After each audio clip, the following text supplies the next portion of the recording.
চেষ্টা করুন।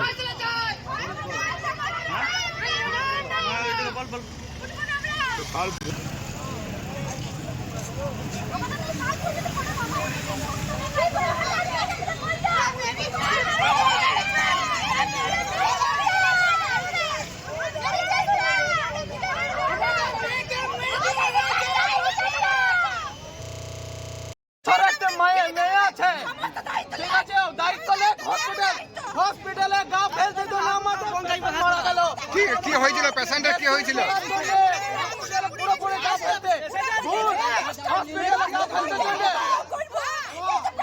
পয়সা সেই সকলে পয়সা দিয়েছে, ব্লাড দিয়েছে,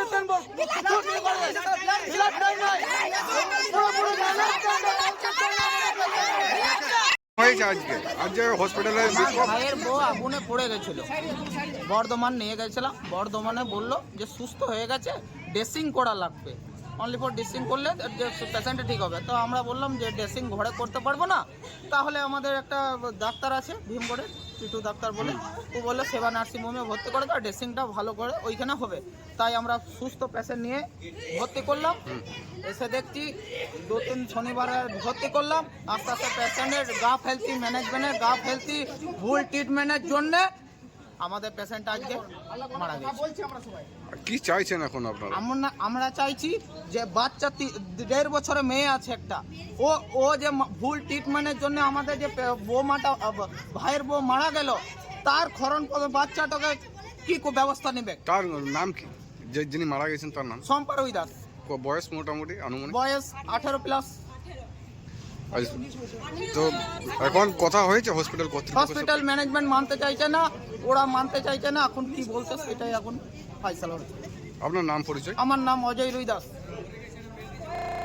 নামক হসপিটালে গিয়েছে, ওনারা যারা স্টেপ যেভাবে আইনি প্রসেসে নেবার আছে ওনারা নিই, হসপিটাল তাতে তার প্রমাণ করবে চিকিৎসা হসপিটাল গাফিলতি করেছে না করেনি। পেশেন্টটা কি সিচুয়েশনে ভর্তি হয়েছিল? পেশেন্টটা অ্যাকচুয়ালি 15 ডেজ প্রিভিয়াস বান ছিল। বর্ধমান মেডিকেল কলেজে ট্রিটমেন্ট হওয়ার পরে, বর্ধমান মেডিকেল কলেজ থেকে ছুটি দিয়ে ঘর আসার পর লোকাল কোনো ডক্টর থেকে ড্রেসিং করাচ্ছিলেন। পেশেন্টের অবস্থার অবনতি দেখে পরে পেশেন্ট পার্টিরা আবার কোনো জায়গায় ভর্তির জন্য সেই আরএমপি ডক্টরকে রিকোয়েস্ট করেন, ওনারা আমাদের সাথে যোগাযোগ করে ভর্তি করেন। কবে ভর্তি হয়েছিল? ভর্তি সম্ভবত 5-6 দিন আগে, 5-6 দিন আগেই হয়েছিল। এক্সাক্ট ডেটা ফাইলটা দেখে আমাকে বলতে হবে। দেন পেশেন্টটা হচ্ছে রিকভারির পথেই ছিল। 2 দিন আগে আমরা আইসিইউ থেকে পেশেন্টকে 3 নম্বর দিন আগে বিকেল দিকে আমরা আইসিইউ থেকে পেশেন্টটাকে শিফট করে কেবিন বেডে করি। সাথে পেশেন্টের বাড়ির লোক একজন করে 24 ঘন্টা পেশেন্ট পার্টির সাথে থাকছিল, হয় বাবা নয় মা, অন্য কোনো আদার্স রিলেটিভ। আজকে সকালবেলাতেও যখন পেশেন্টের চরম খারাপ পরিণতিটা ঘটে তখন তার বাবার সাথে ছিলেন, লাস্ট জলটা তার বাবাই দেয় মুখে। দেওয়ার পর থেকেই পেশেন্টের আরও বিপি কোয়ারি, অক্সিজেন কোয়ারি, এগুলো সমস্ত আসতে থাকে। Patient cardiac arrest first step হয়, তারপরে সার্ভাইভ করানোর ব্যবস্থা করে আমরা ইন্ট্রুবেশনও পেশেন্টকে ডালি। ইন্ট্রুবেশন ডালার 5 থেকে 10 মিনিটের মধ্যে পেশেন্ট সেকেন্ড কার্ডিয়াক অ্যারেস্ট হয়, হওয়ার পরেই পেশেন্ট এক্সপায়ার করে। 10:40-45 এরকম এক্সাক্ট টাইমটা ওই ফাইলই দেখতে হবে আমাকে। আমি টোটালটা এই এতটার মধ্যে ফাইলটা না দেখে কিছু এক্সাক্ট বলতে পারবো। হসপিটালে কি দায়িত্বে আছেন আপনি?